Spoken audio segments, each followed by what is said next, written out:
Assalamualaikum warahmatullahi wabarakatuh. Kembali lagi di channel Galeri Dakwah Ahlussunnah wal Jamaah. Pada video kali ini kita akan memulai program terbaru yang ada di dalam channel Galeri Dakwah Ahlussunnah wal Jamaah, yakni program 10 menit plus atau 10 menit lebih bedah kitab ala pondok pesantren salaf, yakni dengan cara memaknai bahasa Jawa terlebih dahulu. Setelah itu kita jelaskan menggunakan bahasa Indonesia. Metode ini juga dipakai oleh pondok-pondok pesantren yang masyhur sekali di Indonesia, baik yang terkenal maupun tidak. Contohnya seperti pondok pesantren Lirboyo, Ploso, Sarang, ataupun Sidogiri, yakni dengan memaknai gandul atau maknai bahasa Jawa. Setelah itu kita terangkan dengan bahasa Indonesia. Gus Bahak pun juga sering sekali menggunakan metode ini, bahkan di setiap pengajiannya beliau juga menerapkan metode seperti ini, yakni membaca pegon, membaca makna gandul utawi iki iku. Setelah itu beliau jelaskan dengan menggunakan bahasa Indonesia. Kitab yang kita kaji, yang kita bedah untuk pertama kali, dan semoga Allah Subhanahu wa Ta'ala terus menerus memberikan keistiqomahan kepada kita. Jadi tidak hanya 1, 2, 3 video saja, melainkan sampai khatam kitab tersebut. Jadi untuk teman-teman bisa juga membeli kitabnya ataupun membawa kitabnya sendiri sambil belajar bersama di channel Galeri Dakwah Ahlussunnah wal Jamaah. Kitab yang kita bedah untuk pertama kali yakni kitab Syarah Mukhtasar Jidan ala Matnil Jurumiyah yang membahas kitab Nahwu. Oke, sebelum kita mulai program kali ini, alangkah baiknya kita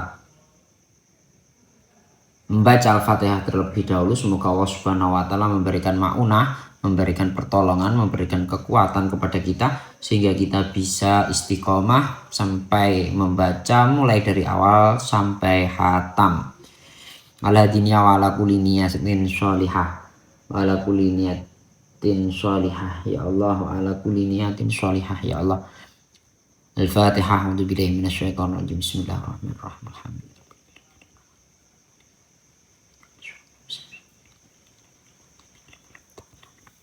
Bismillahirrahmanirrahim. Qala musannifu rahimallahu ta'ala wa nafa'na bihi wa bi ulumi fid dharaini amin amin ya rabbal alamin. Bismillahirrahmanirrahim. Bismillahi kelawan nyebut asma Allah. Ar-Rahmani kang maha welas asih ing dalam dunya lan akhirat, Ar-Rahim tur kang maha welas asih ing dalam akhirat biloko. Al-kalamu tawi kang aran kalam huwa ya kalam iku lafdhu iku lafat. Al-murakabu kang tersusun apa lafat. Al-mufidu kang aweh faedah apa lafat. Bilwad'i kelawan disengaja. Kalam adalah lafaz yang tersusun yang memberikan faedah secara sempurna dengan diucapkannya sengaja atau dengan disengaja.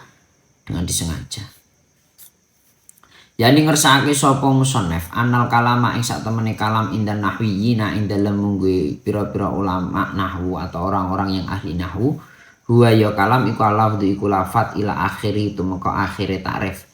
Jadi sampai al-murakabu al-mufidu birwadi. Yang dikendaki musannaf dalam redaksi al-kalamu huwa al-lafdhu al-murakabu al-mufidu birwadi atau yang ada di dalam kurung kalam menurut orang-orang yang ahli dalam ilmu nahwu, yakni apa? Lafaz yang tersusun yang memberikan faedah dengan disengaja. Sekarang lafaz itu apa? Falafdhu mongko tawi lafaz huwa ya lafaz. Engko as-sautu iku swara al-mustamilu kang mengku apa saut ala ba'dil khurufi ing atase sebagian pira-pira huruf al-hijaiyah kang bangsa hijaiyah. Kazaitin padane kaya zaid, fa inahu mongko sak temene lafaz zaid iku sautun iku swara istamala kang mengku apa saut ala zai ing atase huruf za wal ya ilan ya wa dalilan ta. Fa ilam yastamil mongko lamun ora mengku apa saut ala ba'dil khurufi ing atase sebagian pira-pira huruf kasauti tibli padane kaya swara gendang, fala yusama mengko ora den arani apa sautu tibli lafdhan ing lafaz.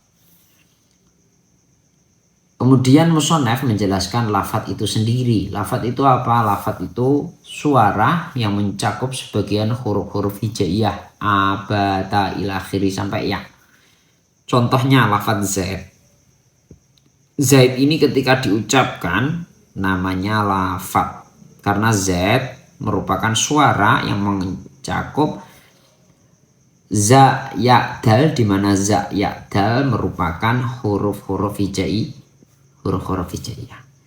Jika suara tersebut tidak mencakup sebagian dari huruf hijaiyah seperti suara gendang, maka tidak bisa dinamakan kalam. Atau suara piano mungkin, atau suara gitar mungkin, atau suara drum mungkin, ya tidak bisa dikategorikan lafat karena tidak mencakup sebagian dari huruf-huruf hijaiyah. Fakharaja mongko metu bilafdi kelawan dawuh lafat. Bisa fakharaja ngetokno sapa musannaf bilafdi kelawan lafat ma ing perkara kana mufidan walam yakun lafdun. Dari sini paham nggih? Bisa kamu baca mengikuti wazan fa'ala, bisa kamu baca mengikuti wazan kharaja biasa atau mengikuti wazan fa'ala biasa yang sulasi mujarad. Kharaja nuli metu bilafdi kelawan ucapan lafat dengan konsep as-sautu al-mustamilu ala badil hurufil hijaiyah. Ma apa perkara kana kang ana apa mah mufidan iku aweh faedah walam yakun lan ora ana apa mah iku lafdun iku rupa lafat. Kal isyarati padane kaya isyarah. Isyarah itu memberikan isyarah lah. Wal kitabati lan nulis, wal aqdi lan bundelan atau hitungan, wan nusubi lan rambu-rambu. Falatu sama mengko ora den arani apa mah, ora den arani kalaman ing kalam indan nuhati ing dalam mungguhe ulama atau orang-orang yang ahli nahwu. Jika ada sesuatu yang bisa memberikan faedah tapi tidak berupa lafaz seperti isyarah, di mana kamu isyarahkan tanpa memerlukan suara, begitu juga kamu menulis tanpa memerlukan suara, hitungan pun juga sama, terus rambu-rambu pun juga tanpa mengeluarkan suara, maka meskipun memahamkan tidak bisa dikategorikan kalam menurut ulama nahwu atau orang-orang yang ahli nahwu. Dari sini bisa difahami. Jadi lafaz sekali lagi ialah suara yang mencakup sebagian huruf-huruf hijaiyah seperti za, ya, dal. Dalam contoh zaid, ketika diucapkan zaid itu merupakan lafaz karena cakupan dari suara tersebut, yakni suara zaid itu ada huruf hijaiyah seperti za, ya, dal.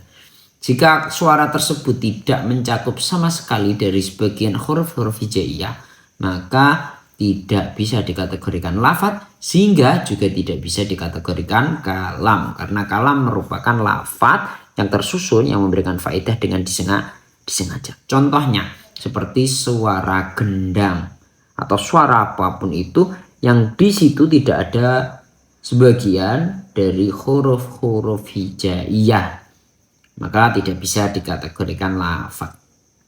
Mengecualikan lafaz, jika suatu hal tersebut memberikan faedah tapi tidak bisa dikategorikan lafaz, maka tidak bisa juga dikategorikan kalam menurut ulama nahwu, seperti isyarah, nulis, terus hitungan, terus rambu-rambu, merah tanda berhenti, hijau tanda jalan, kuning tanda pelan-pelan dan lain sebagainya, itu tidak bisa dikategorikan kalam menurut ulama ahli nahwu atau orang-orang yang ahli nahwu, meskipun bisa memberikan kefahaman.